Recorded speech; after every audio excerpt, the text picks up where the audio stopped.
But this is probably one of the best exercises anyone can do listening to this. You could just flip a coin, literally flip a coin and take a 5R exit. See what happens.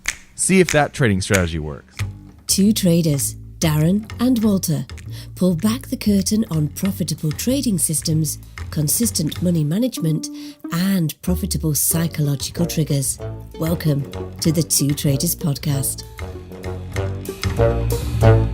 Welcome back to Two Traders. Walter here. Hello, Darren. Hello, Walter. Welcome back. So we're going to talk about, do too many indicators lead to overconfidence, or do indicators in general lead to overconfidence? And building off of that, what about having too many rules in your strategy? What can that mean for your trading? So what do you think about this?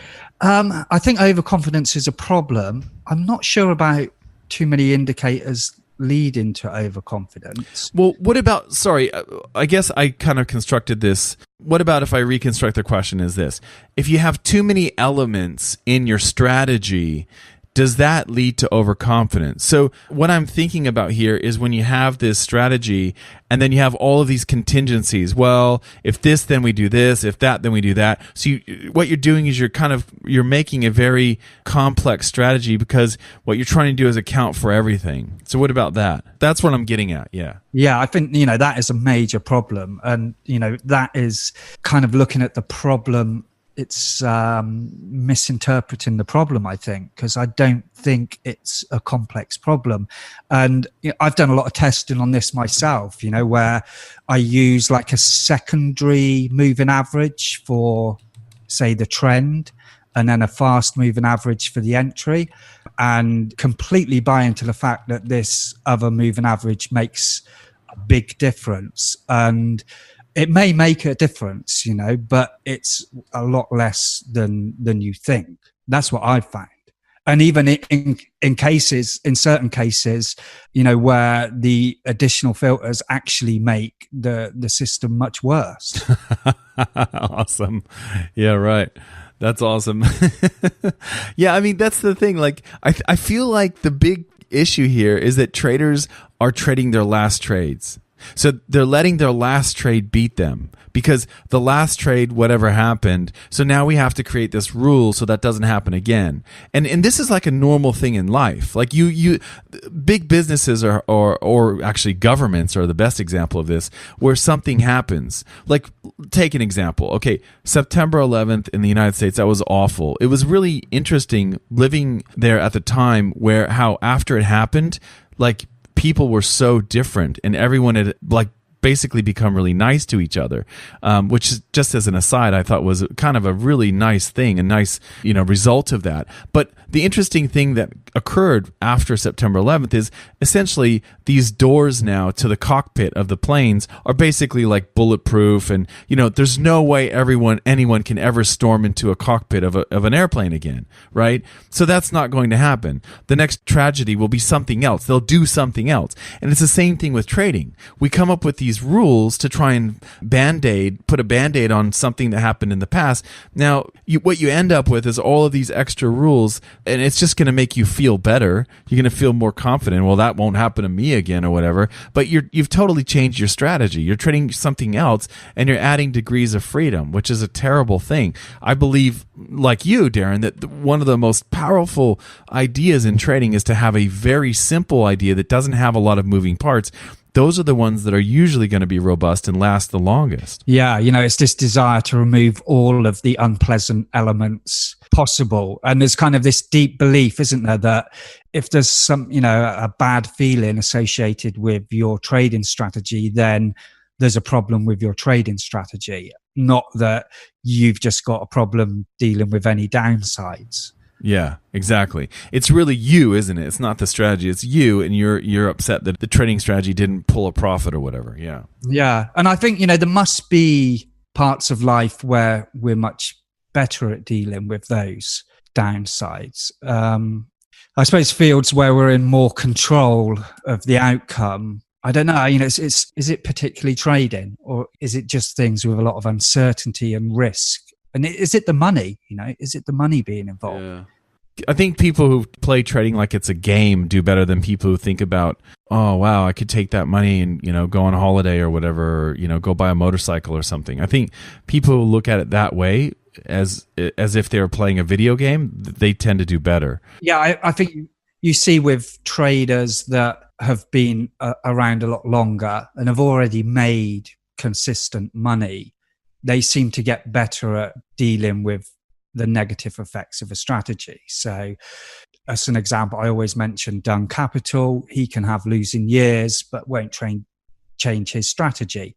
Whereas a new trader who's been trading for 1 year, if he has a losing month or even a week, that might make him change his strategy. So, I wonder if there's kind of a bit of a long-term memory thing here. And if you can just say, right, okay, so my aim for the next 3 months is just to grind out a losing spell, or a drawdown. I'm gonna just go. I'm gonna wait for this next drawdown, and I'm just not gonna change anything. I'm not even gonna debate change. I'm not gonna go and look at different entries. I'm just gonna see if I can get to the point where I've recovered that drawdown and kind of get comfortable with that uncertainty and those bad feelings. I think that's kind of a major hurdle. If you can do that, then maybe that's kind of one of the keys. Yeah, I agree, but it's just so much easier to add another indicator to your chart. Yeah, definitely. Isn't it? It is. It's like it's set up. Like there's certain things when you have kids that around the house, you look at those in a totally different light. You say, well, that could be turned into a step, and then they could dive into the aquarium or whatever. You know what I mean? Like you look at these things and you think, well, that could be used as this. And I look at the same thing with these charts, and I see these advertisements for, I get all these advertisements for brokers, right? And they talk about how they've got all these indicators and these flashy charts and everything. It's like the chart is just beckoning you to add as many flashing indicators as possible. It's just it's just insane, really. It's crazy to me. Yeah, it feeds into this idea of adding complexity to make it better. You could argue really that people with a certain I know we talked before about this idea of certain personalities are better suited to trading, and I've kind of been a bit, well, I'm not completely sure about that, but maybe people who are just really good at looking at both sides of the argument, or accepting that they may be in the wrong, or being able to have a debate on something and see both sides of the debate. These kind of personality traits, which aren't really common in a lot of people, to be honest, are probably best suited to being a trader. I didn't want to vote for Brexit. Okay, I wanted to remain in the EU, but I can see some of the points for the people who voted out. It doesn't mean I necessarily believe they're right, but there's elements of both arguments that could possibly be true. But it's really hard to do, isn't it? Because it's not just about you; it's about your cultural group and groups that you're associated with. I saw a talk recently about global warming and why, with so much evidence that global warming's happening and that humans pretty likely affecting that, why so many people still kind of resist those arguments. I think all of these things play into becoming a better trader. And I think if you can just kind of stop and say something like Brexit, that you're really strongly on one side or the other, if you can start to just say, okay, well, let's reassess this. Let's have a look at the other side of the argument. If you can have a bit more humility, I suppose, or empathy. Yeah, absolutely. Humility, I think, is a big one for traders. I think that's, in my opinion, I think that's why female traders often do better as a whole than men, because men hold on to their ideas and want to be right, and will want. I did this. I would want to make back that money. So if I lost 5% on my account, I would want to make back that 5% the next day or whatever. You kind of get into this tug of war with the markets. Yeah. But your idea of personality, I think, is interesting, because one of the things I always laugh at is that traders think that they can just copy another trader and everything will be fine. That doesn't necessarily work in other things. Like I can watch all of the videos of Tiger Woods swinging his golf club, or whoever, Rafael Nadal swinging his tennis racket, and I could try and make everything the exact, do the exact same thing that these experts are doing, and it doesn't necessarily mean I'm going to play tennis as well, but I can take elements of that and I can leverage off my strength. So, for example, your strength might be different than one of our listeners. So you might have the strength of essentially self-reflection, being really good at looking at, why am I doing this? Is this going to be helpful? Am I falling into a trap here? Kind of just thinking about, you're trading in that point of view. Is this something that keeps coming up? Is this going to be helpful, or should I be working on this? And another trader might be exceptionally good at keeping records. And so that trader might be able to have a very good journal of why they took a trade and what they were feeling like, and then have a screenshot of before, during, and after the trade. And they have these wonderful records of all of their trades, and they may not be as self-reflective as you, but they can leverage their strength, which is to be so conscientious with their records, and they can learn about themselves through the records. You see what I'm saying? Instead of through the reflection. So I think, to me, that's the great thing about trading, is that even though we can all sit here and say everyone needs to do this, or really, if you do this, you're going to shortcut your way to success. Well, it's not the case that we can all swing the racket like Rafael Nadal, and we can't all self-reflect like Darren. You know what I mean? Just to use an example. Yes, but we can leverage our strengths. We can still leverage our strengths, and we can still find something there. So I think that that's kind of the big story here with trading, is that there's so many different ways to make it work. It's not that you have to follow Darren's way or my way or whoever. Like, you don't have to do that. But what you do have to do, I believe, is figure out what you're good at. Yeah. Are there kind of proven ways of, you say you need to kind of find things that you need to work on, parts of your psychology that you need to work on? Are there kind of proven ways and techniques of improving? Okay, you're too impulsive, or you're too impatient, or are there good ways of getting better at these things? Yeah, you can well, it depends on who you ask, right? So if you ask Freud, he would say, yes, of course. Lie down on my couch and we'll do some free association, or we'll talk about your dreams. Freud actually moved from dreams initially, thinking that was where you're going to get the gold.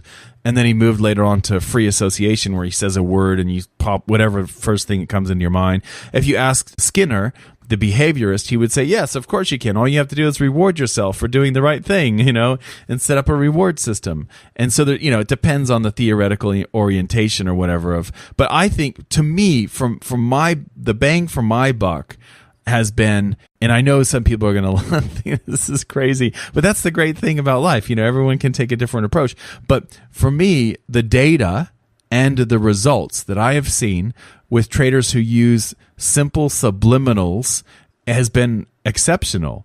And there are subliminals that you can use. I'll put them in the show notes for things like overtrading, so impulse control. So if you have this problem where you should stick to your system, but you don't, and you take trades just based on some tip that you saw on CNBC or whatever, Fox, what is it called? Sky News or whatever, that sort of thing.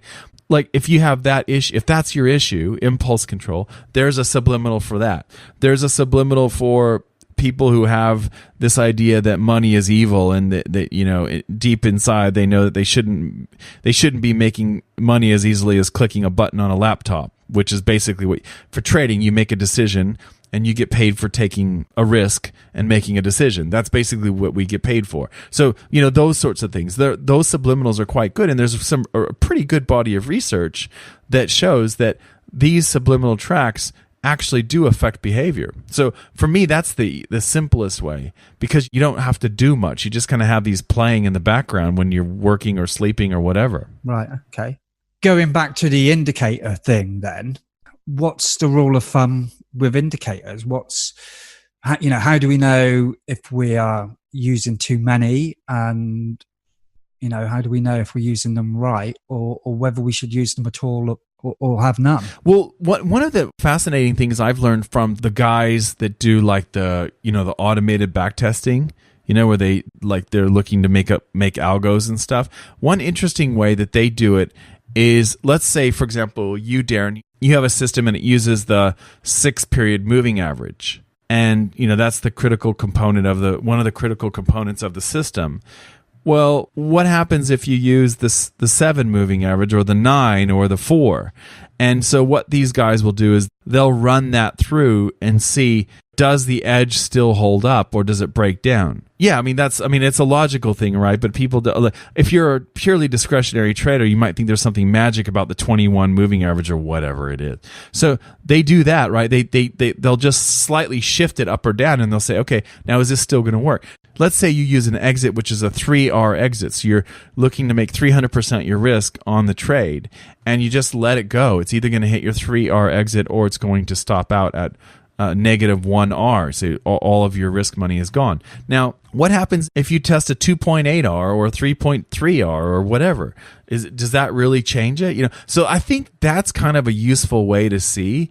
I think that if you have too many indicators on your chart, there is a likelihood that you could luck into something that works really, really well over a short period of time. And then outside of that little time window, it completely breaks down. But that's just my belief. I could be wrong on that. I just believe that, in other words, you can almost like curve fit, where you have everything set up perfectly for this 6-month window, and then outside of that, you totally are just throwing your account into the fireplace. You know what I mean? Like, it's just. Yeah, definitely. Yeah. It's a problem with too much back testing, I think, and then get into that curve fit. And, I think what you were saying about testing the different indicators and, variations on moving average, is really important to get that data and then actually use that data as well. And I see often people will pick the data that confirms what they already believe and then just gloss over all the other data. I think that's really important. Is to get that comparison and then actually take on board what the data is telling you, and it's something that we seem to really have a big problem with. Yeah, and if you're a discretionary trader, you could just pull off indicators. Let's say you have 5 indicators, you could back test with 4 out of the 5 and just keep testing with 4 out of 5 and keep pulling off each of the 5 and seeing what happens when I do that. What happens if I take off 2 and I test just 3 out of the 5? That sort of thing. You can do that. If you're statistically inclined or using some sort of algorithm, you can also do a regression. So multiple regression is basically where you're trying to predict a curve based on a bunch of variables. Now, statistically, the program can spit out and tell you how much each of those indicators contributes to that, right? So like you could statistically go, well, the MACD is only really giving me like 5% of the overall power of this. It's really kind of a prediction of the curve, so maybe I can just delete that. So if you're really mathematically inclined, that's another way to see it quite obviously, and just go, yeah, okay. But if you're a discretionary trader, you can kind of do the same thing, like I said, with the pulling them off the chart. You can also just flip a coin. Like you and I have talked about this before, but this is probably one of the best exercises anyone can do listening to this. You could just flip a coin, literally flip a coin and take a 5R exit. See what happens. See if that trading strategy works. Yeah, and I've been there, I've done so many of those random tests or a random selection of direction or, just super simplifying strategies. I think you kind of need to do this research to make it clear what's really going on and what sort of game you're playing. And I think we don't do it. We go for complex solutions. Well, why do you think that? Like you and I both know logically that I could flip a coin and I could place a 5-to-1 reward to risk. So I have I'm risking 40 pips to make 200 pips. I could do that, and that's probably going to make money. I've tested that, and it does make money. And I tell people, I say when they're worried about a strategy, I say, well, just look at the exit. Your exit's probably going to help you here if you just make that a little bit tighter, like make it a higher reward to risk ratio. And yet, like you don't trade. Do you trade that system? Do you trade a system where you flip a coin, like literally flip a coin, take a trade, and just walk away? I don't know, but I try to get. I don't either. I try to get as close to it as possible. That's awesome.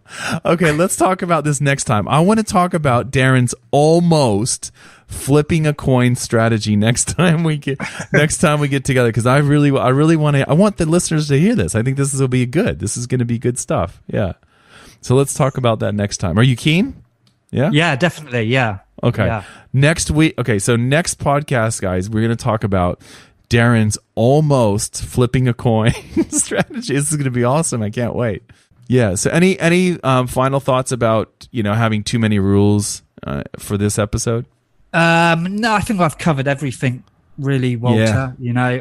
As always, psychology is the one. Yeah, we keep every time we set sail and we're on the boat and we think we're going this way, and then the winds come up and then we end up back in. Yeah, but that's it's all right. difficult to get away from it, though. I mean, where are you going to go? I mean, unless of course we come back next week and we've both completely changed our beliefs. Yeah. And we lost our marbles. Some black swan. Exactly. Yeah.